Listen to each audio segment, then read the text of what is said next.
Bienvenidos a la lectura de la Escuela Sabática. Lección número 12. Amor y justicia. Los dos mandamientos más importantes. Texto clave. Primera de Juan 4:20. Si alguno dice, yo amo a Dios, pero odia a su hermano, es mentiroso, pues el que no ama a su hermano a quien ha visto, ¿cómo puede amar a Dios a quien no ha visto? Si bien confiamos en que Dios pondrá finalmente en orden todas las cosas, sigue siendo importante lo que los cristianos hagamos aquí y ahora. Aunque pueden existir muchas injusticias y males que Dios no erradicará en el presente debido a los parámetros del conflicto cósmico, esto no significa que no podamos ser utilizados para ayudar a aliviar en lo posible cualquier sufrimiento y mal que encontremos. Como hemos visto, el amor y la justicia son inseparables. Dios ama la justicia. Por consiguiente, si amamos a Dios, también amaremos la justicia. Del mismo modo, si amamos a Dios, nos amaremos unos a otros. Parte del amor mutuo consiste en compartir la preocupación por el bienestar de quienes nos rodean. Cuando otros sufren pobreza, opresión o cualquier tipo de injusticia, debemos preocuparnos. Cuando otros son oprimidos, no debemos mirar hacia otro lado. Debemos preguntarnos qué podemos hacer para promover el amor y la justicia de Dios, de manera que reflejemos en nuestro estropeado mundo el carácter perfecto, recto y amoroso de nuestro Señor.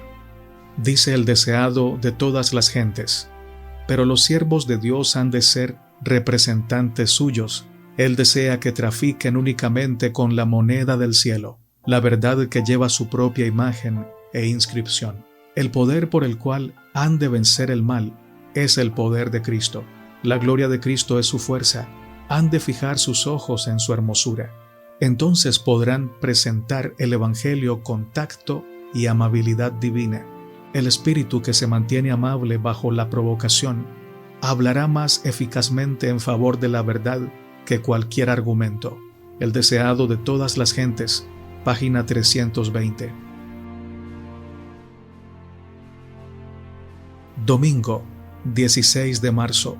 Los dos mandamientos principales. A fin de reflexionar acerca de lo que podemos hacer individual y colectivamente para promover el amor y la justicia de Dios en nuestro mundo, conviene comenzar centrándonos en lo que Dios nos ha ordenado. Leamos Mateo 22, 34 al 40. ¿Cómo respondió Jesús a la pregunta del intérprete de la ley?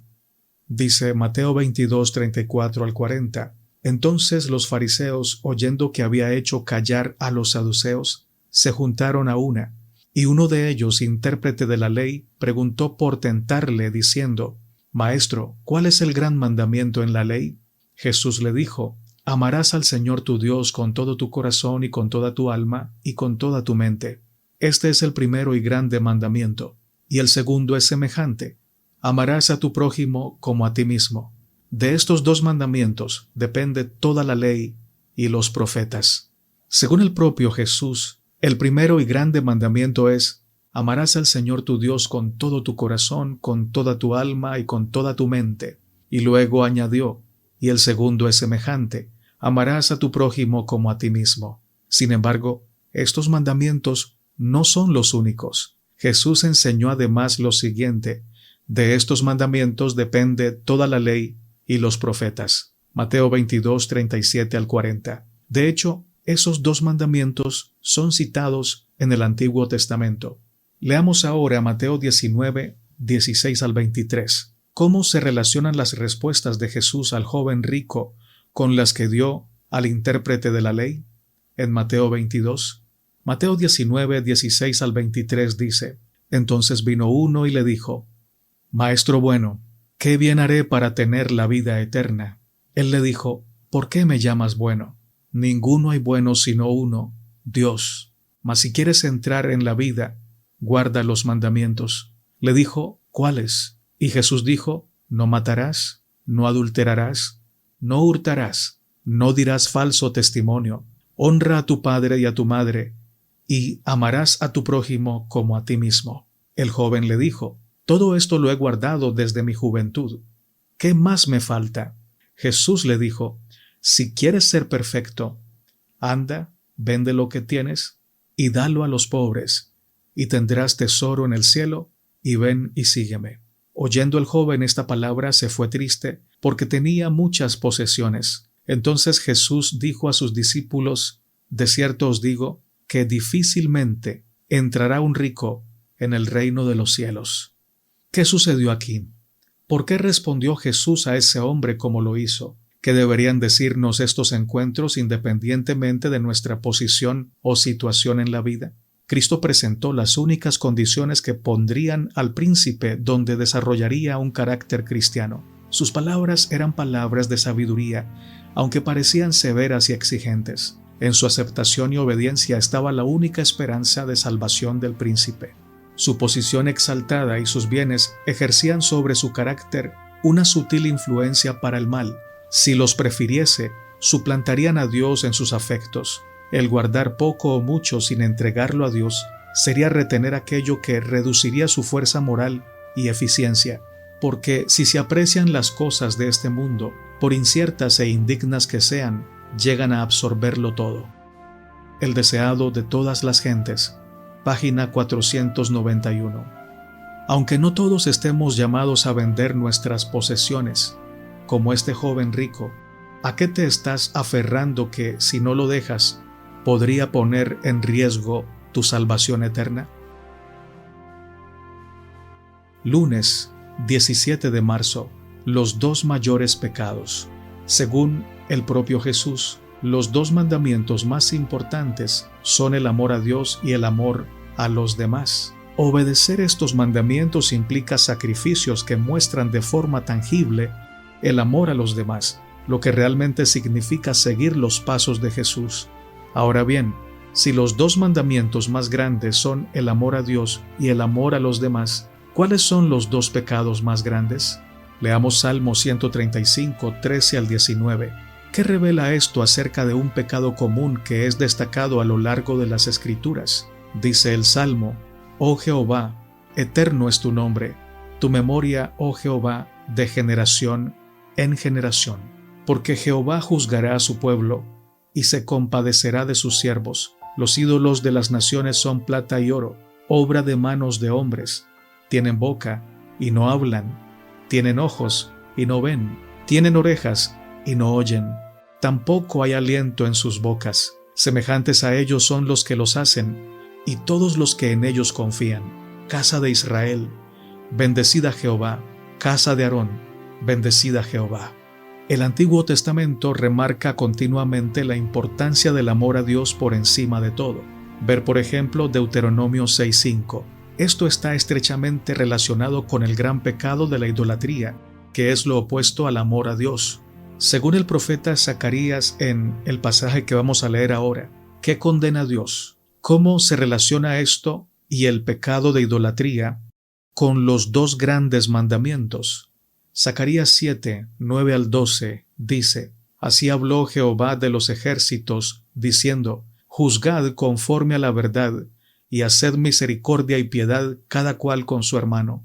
No oprimáis a la viuda, al huérfano, al extranjero, ni al pobre, ni ninguno piense mal en su corazón contra su hermano. Pero no quisieron escuchar, antes volvieron la espalda, y taparon sus oídos para no oír, y pusieron su corazón como diamante, para no oír la ley ni las palabras que Jehová de los ejércitos enviaba por su espíritu, por medio de los profetas primeros. Vino por tanto gran enojo de parte de Jehová de los ejércitos.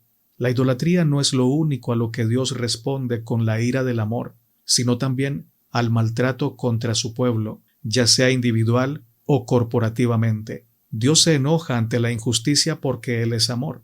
Los dos grandes pecados enfatizados a lo largo del Antiguo Testamento son faltas relacionadas con los dos grandes mandamientos, el de amar a Dios y el de amar a los demás. Los dos grandes pecados consisten en la ausencia de amor. En resumen, no se pueden cumplir los mandamientos si no se ama a Dios y a los demás. De hecho, 1 de Juan 4, 20 y 21 afirma: si alguno dice, yo amo a Dios, pero odia a su hermano, es mentiroso. Pues el que no ama a su hermano, a quien ha visto, ¿cómo puede amar a Dios, a quien no ha visto? Y nosotros tenemos este mandamiento de Él: el que ama a Dios, ame también a su hermano. ¿Cómo puedes explicar por qué el amor de Dios no puede separarse del amor a los demás? ¿Cómo entiendes este vínculo inquebrantable? La matutina Cada día con Dios, página 222, dice: hay mucha verdad que se profesa, pero la que se practica al aliviar las necesidades de nuestros semejantes ejerce una enorme influencia, llega hasta el cielo y abarca la eternidad. Toda alma que habita este mundo está sometida a juicio. La experiencia de cada ser humano, la historia común de la vida nos dice en términos inconfundibles si pone en práctica las palabras y las obras de Cristo. Constantemente se repiten una cantidad de cosas que solo Dios ve. Aplicar a esas cosas los principios de la verdad producirá una preciosa recompensa. Casi todos son capaces de reconocer las cosas grandes e importantes, pero su vinculación con lo que se supone son los aspectos menos importantes de la vida, de manera que se los pueda ver como una unidad. Es algo que los profesos cristianos hacen muy pocas veces. La religión es demasiado profesión y demasiado poca realidad. Fin de la cita. Martes, 18 de marzo. Dios ama la justicia. Las Escrituras declaran que Dios ama la justicia y odia el mal. Por ejemplo, Salmo 33:5 e Isaías 61:8, lo que despierta en él una justa indignación en favor de toda víctima de la injusticia. A lo largo del Antiguo Testamento y del Nuevo Testamento, Dios muestra constantemente su amor y cuidado por los oprimidos, al tiempo que expresa su justa ira contra los victimarios y opresores. Leamos el Salmo 82. ¿Cómo expresa este salmo la preocupación de Dios por la justicia en este mundo? ¿Qué significa esto para nosotros? Dice el salmo: Dios está en la reunión de los dioses, en medio de los dioses juzga. ¿Hasta cuándo juzgaréis injustamente y aceptaréis las personas de los impíos? Defended al débil y al huérfano, haced justicia al afligido y al menesteroso, librad al afligido y al necesitado, libradlo de mano de los impíos. No saben, no entienden, andan en tinieblas, tiemblan todos los cimientos de la tierra. Yo dije: vosotros sois dioses, y todos vosotros hijos del Altísimo, pero como hombres moriréis, y como cualquiera de los príncipes caeréis. Levántate, oh Dios, juzga la tierra, porque tú heredarás todas las naciones. Según muchos comentaristas, este pasaje condena a los gobernantes terrenales responsables de la injusticia en la sociedad y se refiere también al juicio futuro del que Dios hará objeto a los gobernantes celestiales. En este caso, entre comillas, los dioses, con D minúscula, es decir, las fuerzas demoníacas, que están detrás de los jueces y los gobernantes terrenales que son corruptos. En este salmo se pregunta específicamente a los gobernantes: ¿hasta cuándo ustedes juzgarán con injusticia y tratarán como inocentes a los impíos? Salmo 82:2. Además se les pide: defiendan a los pobres y a los huérfanos, hagan justicia a los afligidos y a los menesterosos, liberen a los afligidos y a los necesitados, pónganlos a salvo del poder de los impíos. Salmo 82:3 y 4. Aquí y en otros lugares, los profetas del Antiguo Testamento hacen un claro llamado a la justicia. No se trata de una preocupación secundaria de las Escrituras, sino que ocupa un lugar central en el mensaje de los profetas de todo el Antiguo Testamento y en lo que Jesús dijo durante su ministerio terrenal. No es ningún secreto lo que Dios desea y exige de quienes pretenden amarlo y obedecerlo, lo que especifica muy claramente en Miqueas 6:8 y en pasajes similares en otros lugares. Hombre, Él te ha declarado lo que es bueno, lo que pide Jehová de ti, solamente hacer justicia, amar misericordia y humillarte ante tu Dios. Este principio se repite en toda la Escritura. Por ejemplo, Jesús dijo: en esto conocerán todos que ustedes son mis discípulos, si se aman unos a otros. Juan 13:35. Comparar con 1 de Juan 4:8 al 16. ¿Cómo serían nuestras familias e iglesias si nos centráramos en Miqueas 6:8 y lo pusiéramos en práctica? Sea cual fuera el contexto en el que te encuentres, ¿cómo podrías aplicar y manifestar mejor estos principios? La matutina Exaltada Jesús dice lo siguiente: ¿no es el siervo mayor que su Señor? Si a mí me han perseguido, también a vosotros perseguirán. Si han guardado mi palabra, también guardarán la vuestra. Mas todo esto os harán por causa de mi nombre, porque no conocen al que me ha enviado. El Evangelio ha de ser proclamado mediante una guerra agresiva, en medio de oposición, peligros, pérdidas y sufrimientos. Pero los que hacen esta obra están tan solo siguiendo los pasos de su Maestro. Matutina Exaltada Jesús, página 292. Miércoles 19 de marzo. Llamados a establecer la justicia. Los profetas bíblicos subrayan continuamente el llamado de Dios a practicar la justicia en la sociedad. Las Escrituras no se amedrantan a la hora de poner de relieve cuestiones de injusticia y opresión. De hecho, la exhortación de Dios a traer el juicio era en sí misma el llamado divino a establecer la justicia. Por ejemplo, el profeta Isaías no titubea a la hora de hablar de la injusticia en el Israel de su época. Sus palabras y su llamamiento a la justicia deberían resonar de manera clara y rotunda en nuestros oídos hoy.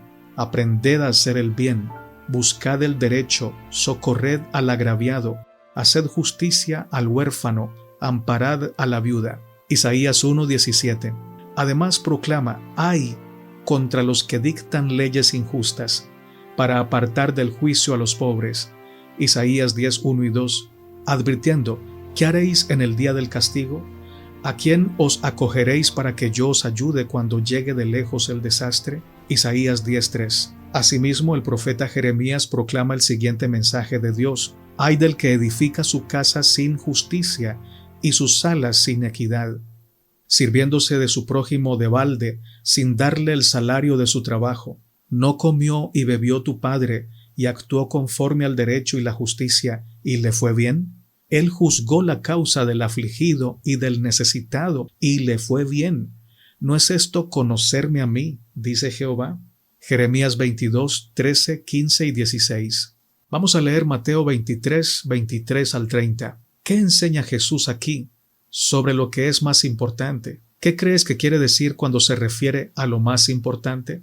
Dice Mateo: ¡ay de vosotros, escribas y fariseos hipócritas! Porque diezmáis la menta y el eneldo y el comino, y dejáis lo más importante de la ley, la justicia, la misericordia y la fe. Esto era necesario hacer sin dejar de hacer aquello.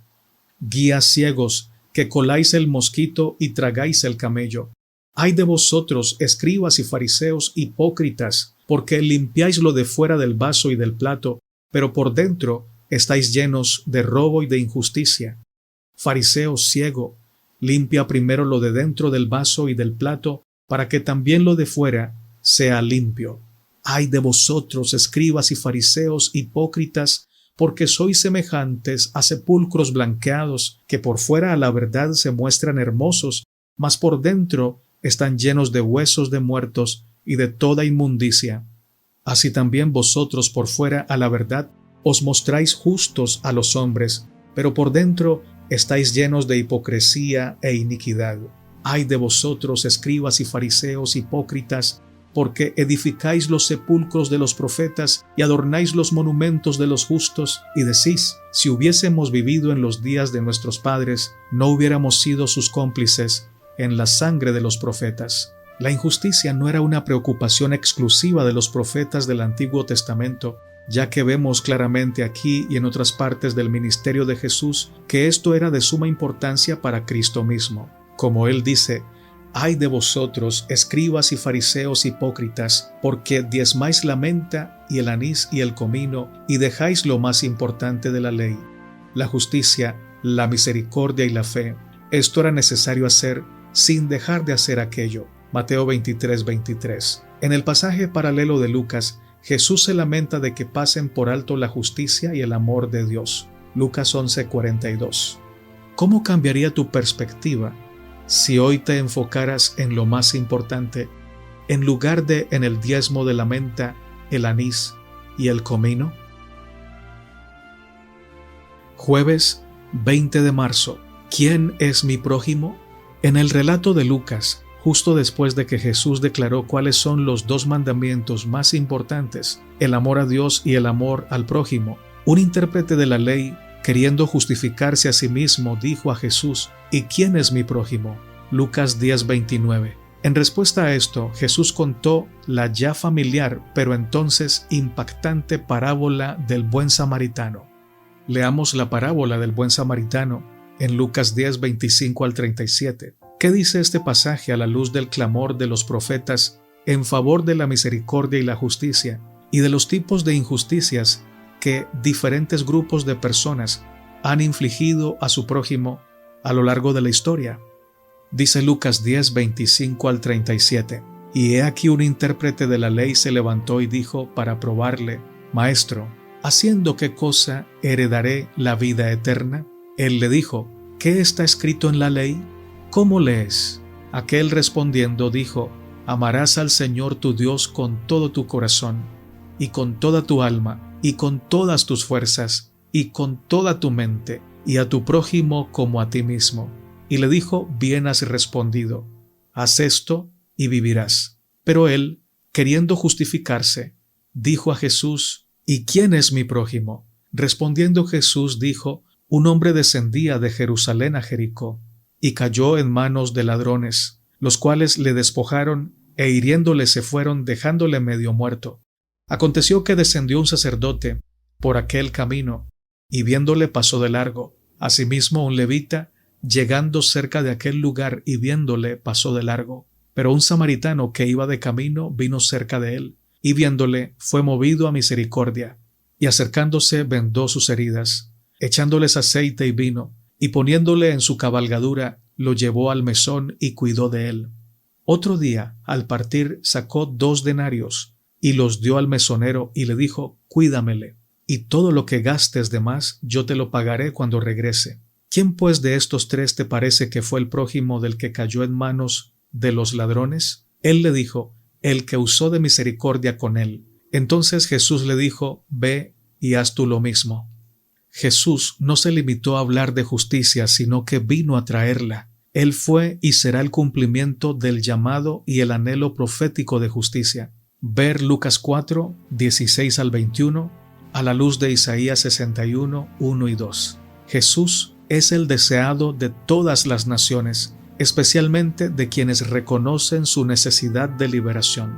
En contraste directo con el enemigo, que se aferraba al poder y trataba de usurpar el trono de Dios, Jesús se humilló a sí mismo y se identificó con quienes estaban bajo el pecado, sin ceder al pecado, la injusticia y la opresión, y derrotó al enemigo, entregándose por amor para establecer la justicia como aquel que es justo y el que justifica a todos los que creen. ¿Cómo podemos afirmar que nos preocupa la ley por la que Cristo murió si no nos preocupa lo que Cristo llama lo más importante de la ley? Salmo 9, 8 y 9 proclama: Él juzgará al mundo con justicia y a los pueblos con rectitud. Jehová será refugio del pobre, refugio para el tiempo de angustia. Asimismo, Salmo 146, 7 al 9, añade que Dios es el que hace justicia a los agraviados, que da pan a los hambrientos. Jehová liberta a los cautivos. Jehová abre los ojos a los ciegos. Jehová levanta a los caídos. Jehová ama a los justos. Jehová guarda a los extranjeros. Al huérfano y a la viuda sostiene, y el camino de los impíos trastorna. ¿Podría la palabra de Dios ser aún más clara acerca de cómo debemos ayudar a los necesitados y sufrientes que nos rodean? ¿Qué podemos aprender de la vida y el ministerio de Jesús acerca de cómo ayudar a los necesitados? Aunque no podamos hacer milagros como Él, ¿cómo podría nuestra ayuda ser vista como un milagro para aquellos que sufren? Viernes 21 de marzo, para estudiar y meditar. Los espías no se atrevían a contestar a Jesús en presencia de la multitud por temor a meterse en dificultades. Sabían que Él había dicho la verdad. Más bien que violar sus tradiciones, estaban dispuestos a dejar sufrir a un hombre, mientras que aliviarían a un animal por causa de la pérdida que sufriría el dueño si lo descuidaban. Así manifestaban mayor cuidado por un animal que por el hombre, que fue hecho a la imagen de Dios. Esto ilustra el resultado de todas las religiones falsas. tienen su origen en el deseo del hombre de exaltarse por encima de Dios, pero llegan a degradar al hombre por debajo del nivel de los brutos. Toda religión que combate la soberanía de Dios defrauda al hombre de la gloria que le fue concedida en la creación y que ha de serle devuelta en Cristo. Toda religión falsa enseña a sus adeptos a descuidar los menesteres, sufrimientos y derechos de los hombres. El Evangelio concede alto valor a la humanidad como adquisición hecha por la sangre de Cristo y enseña a considerar con ternura las necesidades y desgracias del hombre. El Señor dice: haré más precioso que el oro fino al varón y más que el oro de Ofir al hombre. Isaías 13:12. Cuando Jesús preguntó a los fariseos si era lícito hacer el bien o el mal en sábado, salvar la vida o matar, les hizo confrontar sus propios malos deseos. Con acerbo odio, ellos deseaban matarle mientras él estaba salvando vidas e impartiendo felicidad a muchedumbres. Era mejor matar en sábado, según se proponían ellos hacer, que sanar a los afligidos como lo había hecho él. Era más justo tener homicidio en el corazón en el día santo que tener hacia todos un amor que se expresara en hechos de misericordia. El deseado de todas las gentes, página 258. ¿Por qué y cómo es cierto que toda religión falsa enseña a sus adeptos a descuidar los menesteres, los sufrimientos y los derechos de los hombres? ¿Qué medidas podemos tomar para evitar esta indiferencia en nuestras iglesias y fuera de ellas? ¿Quién es mi prójimo?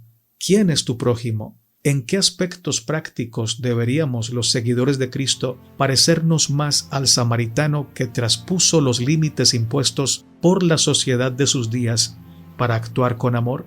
Si Dios ama la justicia y la misericordia, ¿cómo deberíamos actuar de acuerdo con lo que más le importa a Él? ¿Cómo podemos centrarnos más en lo que Jesús llamó lo más importante de la ley? Cuando pensamos y hablamos acerca del juicio, hacemos hincapié en que Jesús se refirió principalmente al tema en términos de si amamos activamente a los demás y en qué medida particularmente a los oprimidos. Reflexiona acerca de ello a la luz de Mateo 25, 31 al 46. Muchas gracias por quedarte hasta el final de este video, que contiene la lectura día por día de la lección de la escuela sabática número 12. Que Dios te bendiga, que Dios te guarde. Notas de la hermana Elena de White, para complementar la lección número 12. Amor y justicia. Los dos mandamientos más importantes. El amor de Juan por su maestro no era una mera amistad humana, sino que era el amor de un pecador arrepentido, que sentía que había sido redimido por la preciosa sangre de Cristo. Estimaba como el mayor honor trabajar y sufrir en el servicio de su Señor.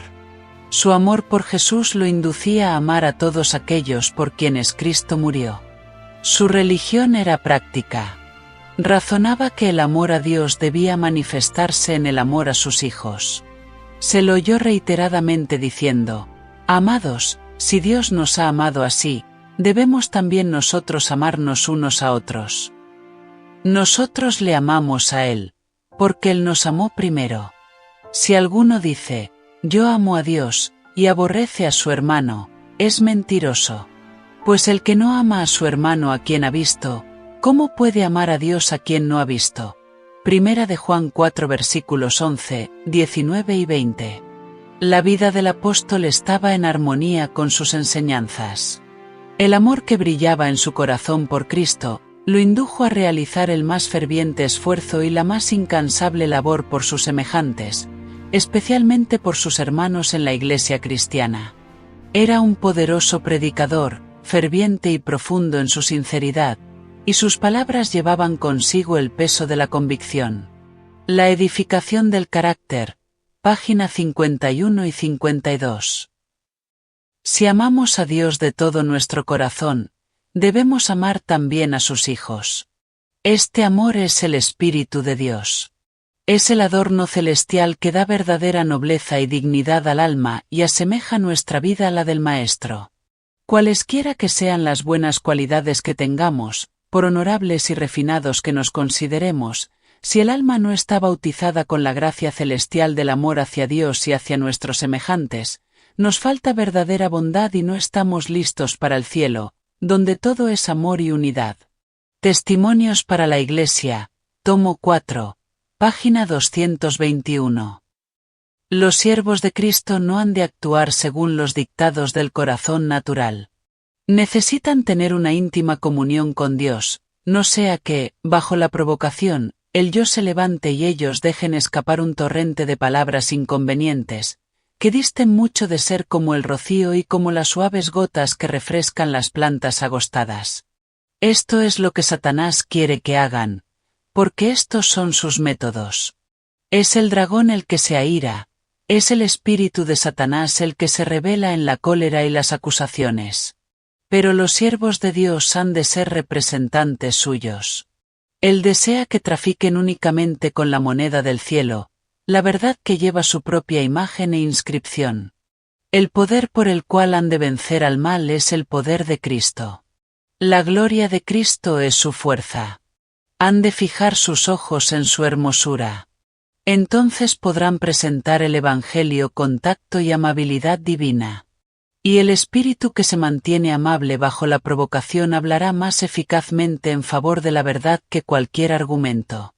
El deseado de todas las gentes. Página 319 y 320. Los dos mandamientos principales. El doctor de la ley no estaba satisfecho con la opinión y las obras de los fariseos. Había estado estudiando las Escrituras con el deseo de conocer su significado real.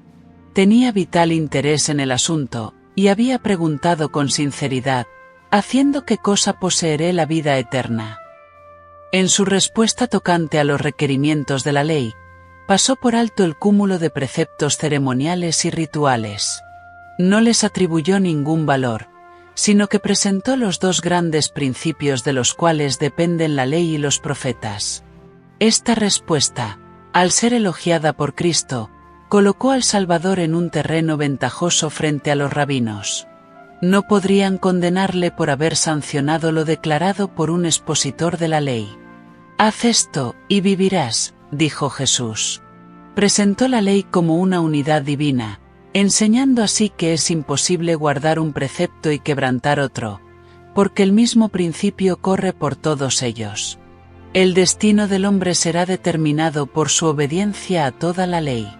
El amor supremo a Dios y el amor imparcial al hombre son los principios que deben practicarse en la vida. El deseado de todas las gentes. Página 460 y 461. Cuando este joven príncipe vino a Jesús, su sinceridad y fervor ganaron el corazón del Salvador. Mirándole, amóle. En este joven vio él a uno que podría ser útil como predicador de justicia. Él quería recibir a este noble y talentoso joven tan prestamente como recibió a los pobres pescadores que lo siguieron. Si el joven hubiera consagrado su habilidad a la obra de salvar almas, habría llegado a ser un diligente obrero de éxito para Cristo. Pero primeramente debía aceptar las condiciones del discipulado. Debía consagrarse a sí mismo sin reservas a Dios. Al llamado del Salvador, Juan, Pedro, Mateo y sus compañeros, dejadas todas las cosas, levantándose, le siguieron. Lucas 5:28. La misma consagración se exigió del joven príncipe. Y en esto Cristo no pidió un sacrificio mayor del que él mismo había hecho. Por amor de vosotros se hizo pobre, siendo rico, para que vosotros por su pobreza fueseis enriquecidos. Segunda de Corintios 8:9. El joven rico solo tenía que seguir el camino recorrido por Cristo. Palabras de vida del Gran Maestro, pp 392, 393. Los que aman a Dios no pueden abrigar odio o envidia.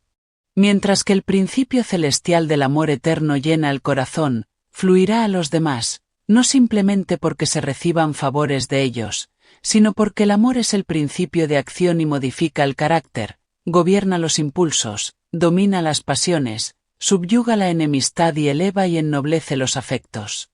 Este amor no se reduce a incluir solamente a mí y a los míos, sino que es tan amplio como el mundo y tan alto como el cielo, y está en armonía con el de los activos ángeles. Este amor, albergado en el alma, suaviza la vida entera, y hace sentir su influencia en todo su alrededor. Testimonios para la Iglesia, tomo 4, página 221. Los dos mayores pecados. Muchos que llevan el nombre de cristianos sirven a otros dioses además del Señor. Nuestro Creador demanda nuestra dedicación suprema, nuestra primera lealtad. Cualquier cosa que tienda a disminuir nuestro amor por Dios o que interfiera con el servicio que le debemos, se convierte en un ídolo. Los ídolos de algunos son sus tierras, sus casas, sus mercaderías. Las actividades comerciales se emprenden con celo y energía, mientras que se deja en segundo plano el servicio de Dios. Se descuida el culto familiar, se olvida la oración secreta. Muchos argumentan que su trato con sus prójimos es justo, y creen que al proceder así han cumplido todo su deber. Pero no es suficiente guardar los últimos 6 mandamientos del Decálogo. Tenemos que amar al Señor nuestro Dios con todo el corazón.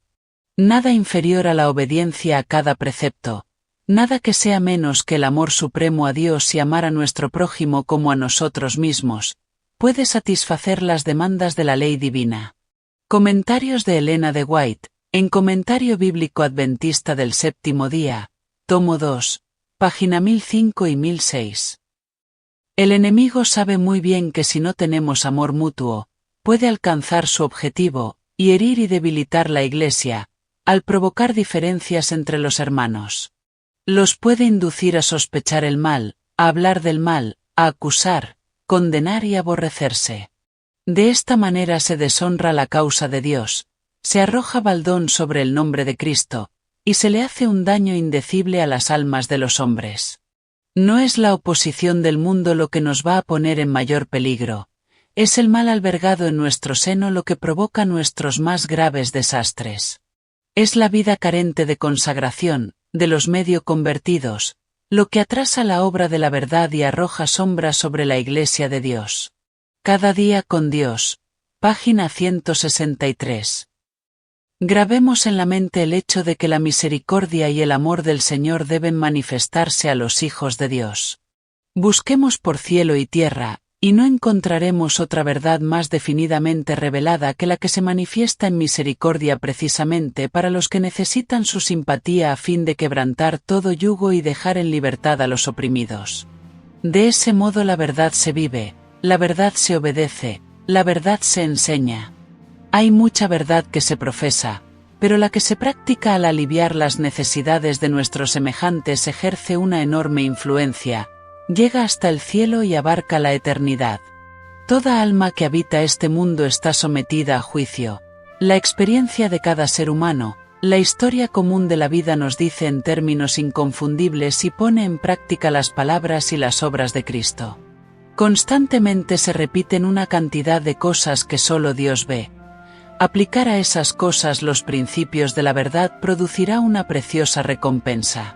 Casi todos son capaces de reconocer las cosas grandes e importantes, pero su vinculación con lo que se supone son los aspectos menos importantes de la vida, de manera que se los pueda ver como una unidad, es algo que los profesos cristianos hacen muy pocas veces. La religión es demasiado profesión, y demasiado poca realidad. Cada día con Dios. Página 222. Dios ama la justicia. Cristo vino para dar al mundo un ejemplo de lo que podría ser la humanidad perfecta unida con la divinidad. Presentó al mundo una nueva fase de la grandeza cuando exhibió su misericordia, compasión y amor. Dio a los hombres una nueva interpretación de Dios.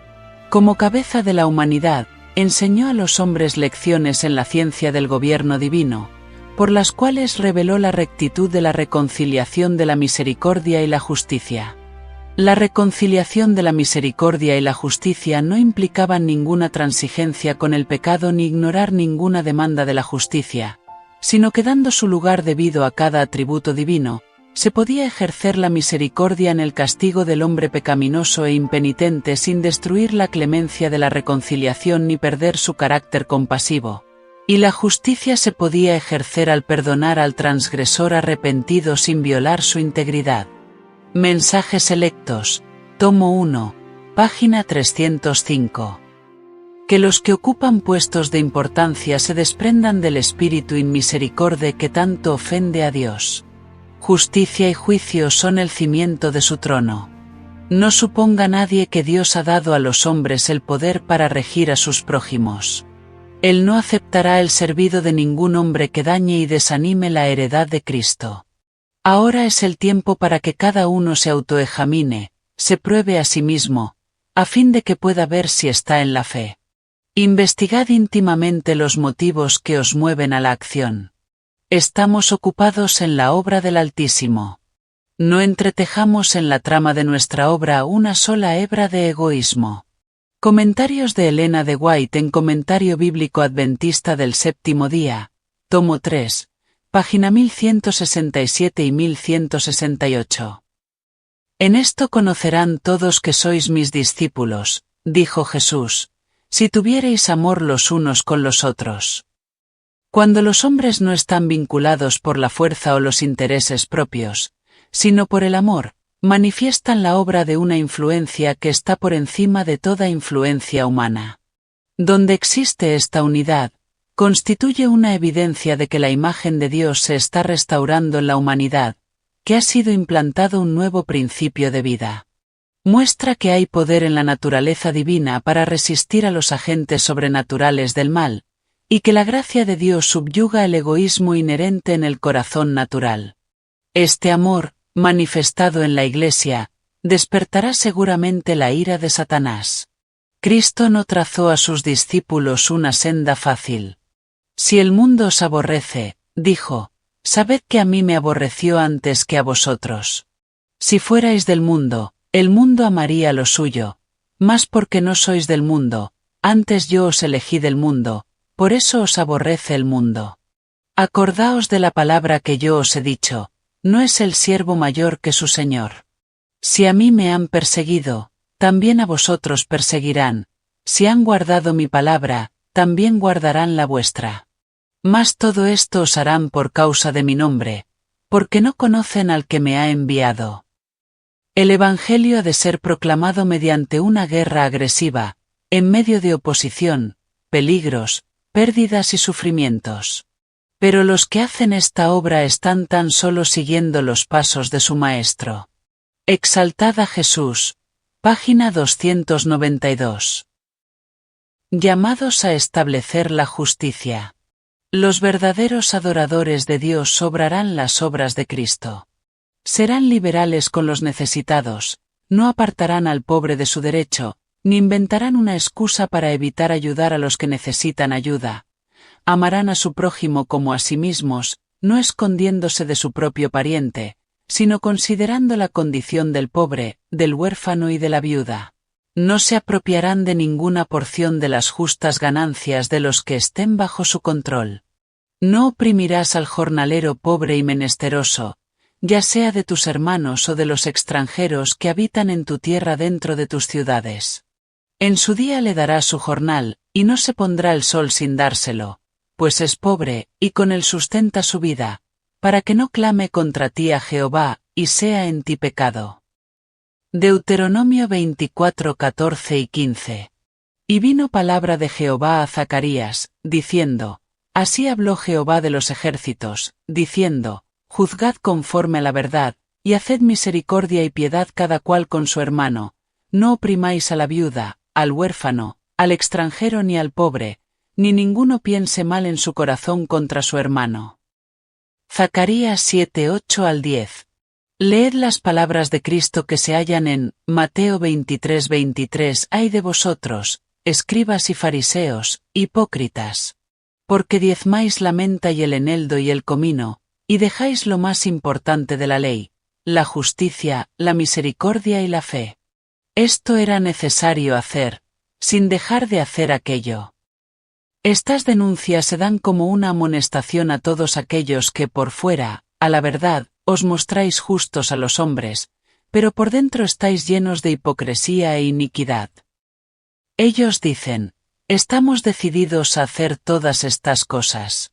Dicen también, si hubiésemos vivido en los días de nuestros padres, no hubiéramos sido sus cómplices en la sangre de los profetas. Así que, dijo Jesús, dais testimonio contra vosotros mismos, de que sois hijos de aquellos que mataron a los profetas. ¿Qué lecciones encontramos aquí? ¡Cuán terribles y decisivas! Jesús dijo, por tanto, he aquí yo os envío profetas y sabios y escribas, y de ellos, a unos mataréis y crucificaréis, y a otros azotaréis en vuestras sinagogas, y perseguiréis de ciudad en ciudad. Esta profecía fue literalmente cumplida por los judíos en la forma de tratar a Jesús y a los mensajeros que Dios les envió. ¿Seguirán los hombres en estos últimos días el ejemplo de aquellos a quienes Cristo condenó? Testimonios para los ministros, página 79. Jesús no era comprendido por sus hermanos, porque no era como ellos. Sus normas no eran las de ellos. Al mirar a los hombres, se habían apartado de Dios, y no tenían su poder en su vida. Las formas religiosas que ellos observaban, no podían transformar el carácter. Pagaban el diezmo de la menta y el eneldo y el comino, pero omitían lo más grave de la ley, es a saber, el juicio y la misericordia y la fe. Mateo 23:23. El ejemplo de Jesús era para ellos una continua irritación. Él no odiaba sino una cosa en el mundo, a saber, el pecado. No podía presenciar un acto malo sin sentir un dolor que le era imposible ocultar. Entre los formalistas, cuya apariencia santurrona ocultaba el amor al pecado, y un carácter en el cual el celo por la gloria de Dios ejercía la supremacía, el contraste era inequívoco. Por cuanto la vida de Jesús condenaba lo malo, encontraba oposición tanto en su casa como fuera de ella. Su abnegación e integridad eran comentadas con escarnio. Su tolerancia y bondad eran llamadas cobardía. El deseado de todas las gentes, página 67. ¿Quién es mi prójimo? Muchos son los que han desmayado y están desanimados en la gran lucha de la vida, cuando una palabra de bondadoso estímulo los hubiera fortalecido para vencer. Nunca debemos pasar junto a un alma que sufre sin tratar de impartirle el consuelo con el cual somos nosotros consolados por Dios. Todo esto no es sino el cumplimiento del principio de la ley, el principio ilustrado en la historia del buen samaritano y manifestado en la vida de Jesús. Su carácter revela el verdadero significado de la ley, y muestra que es amar al prójimo como a nosotros mismos. Y cuando los hijos de Dios manifiestan misericordia, bondad y amor hacia todos los hombres, también atestiguan el carácter de los estatutos del cielo. Dan testimonio de que la ley de Jehová es perfecta, que vuelve el alma. Salmo 19:7. Y cualquiera que deja de manifestar este amor viola la ley que profesa reverenciar. Por el sentimiento que manifestamos hacia nuestros hermanos, declaramos cuál es nuestro sentimiento hacia Dios. El amor de Dios en el corazón es la única fuente de amor al prójimo. Si alguno dice, yo amo a Dios, y aborrece a su hermano, es mentiroso. Porque el que no ama a su hermano al cual ha visto, ¿cómo puede amar a Dios a quien no ha visto? Amados, si nos amamos unos a otros, Dios está en nosotros, y su amor es perfecto en nosotros. Primera de Juan 4:20. El deseado de todas las gentes, página 466. Las características más necesarias, y que deben atesorar los que respetan los mandamientos de Dios, son la paciencia y la perseverancia, la paz y el amor. Cuando falta el amor, ocurre una pérdida irreparable. Las personas se alejarán de la verdad aun cuando se hayan relacionado con la causa de Dios. Nuestros hermanos que ocupan puestos de responsabilidad y que ejercen poderosa influencia, deberían recordar las palabras del apóstol Pablo inspiradas por el Espíritu Santo. Así que, los que somos fuertes debemos soportar las flaquezas de los débiles, y no agradarnos a nosotros mismos. cada uno de nosotros agrade a su prójimo en lo que es bueno, para edificación. Porque ni aun Cristo se agradó a sí mismo. Antes bien, como está escrito, los vituperios de los que te vituperaban cayeron sobre mí. Romanos 15:1-3. Testimonios para la Iglesia, tomo 6, página 397 y 398. Por muy noble que sea lo profesado por aquel cuyo corazón no está lleno del amor a Dios y a sus semejantes, no es verdadero discípulo de Cristo. Aunque posea gran fe y tenga poder aún para obrar milagros, sin amor su fe será inútil. Podrá desplegar gran liberalidad, pero si el motivo es otro que el amor genuino, aunque de todos sus bienes para alimentar a los pobres, la acción no le merecerá el favor de Dios. En su celo podrá hasta afrontar el martirio, pero si no obra por amor, será considerado por Dios como engañado entusiasta o ambicioso hipócrita. La caridad es sufrida, es benigna, la caridad no tiene envidia, la caridad no hace sin razón, no se ensancha. El gozo más puro surge de la más profunda humildad. Los caracteres más fuertes y nobles están edificados sobre el fundamento de la paciencia, el amor y la sumisión a la voluntad de Dios. Los Hechos de los Apóstoles, página 256 y 257. Para estudiar y meditar. Insto a nuestros hermanos a dejar de criticar y de hablar mal, y a acudir a Dios en ferviente oración, pidiéndole que ayude a los que se equivocan. Únanse unos con otros y con Cristo. Estudien el capítulo 17 de Juan, y aprendan cómo orar y cómo vivir la oración de Cristo. Él es el Consolador. Él morará en sus corazones, haciendo que su gozo sea cumplido, sus palabras serán para ellos como el pan de vida, y con la fuerza así obtenida serán capacitados para desarrollar caracteres que serán una honra para Dios. Un perfecto compañerismo cristiano existirá entre ellos. Se verá en sus vidas el fruto que siempre aparece como resultado de la obediencia a la verdad. Hagamos de la oración de Cristo la regla de nuestra vida, a fin de que podamos formar caracteres que revelen al mundo el poder de la gracia de Dios.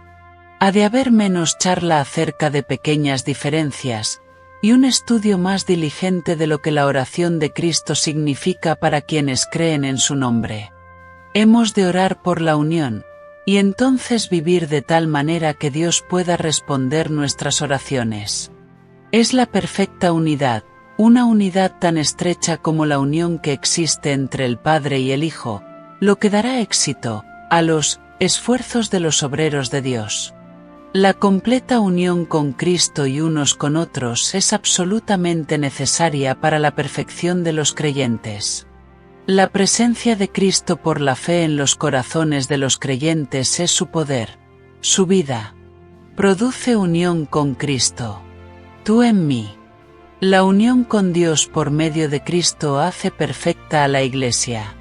A quien busque servir a los demás con abnegación y sacrificio le serán dados los atributos de carácter que lo recomendarán ante Dios, y desarrollará sabiduría, verdadera paciencia, clemencia, bondad, compasión. Esto le da un lugar privilegiado en el reino de Dios. Nada puede perfeccionar la perfecta unidad en la Iglesia, sino el espíritu de una paciencia semejante a la de Cristo. Satanás puede sembrar discordia. Solo Cristo puede armonizar los elementos discordantes. Cuando como obreros individuales de la Iglesia amamos a Dios por sobre todo y al prójimo como a uno mismo, entonces no habrá trabajosos esfuerzos para unirnos. Habrá una unidad en Cristo, los oídos estarán cerrados a los informes, y nadie hará reproches contra su vecino. Los miembros de la Iglesia apreciarán el amor y la unidad, y serán como una gran familia. Entonces portaremos ante el mundo las credenciales que darán testimonio de que Dios ha enviado a su Hijo al mundo. Cristo dijo: «En esto conocerán todos que sois mis discípulos, si tuviereis amor los unos con los otros». Juan 13:35. Matutina. Reflejemos a Jesús. 5 de julio. La perfecta unidad dará éxito.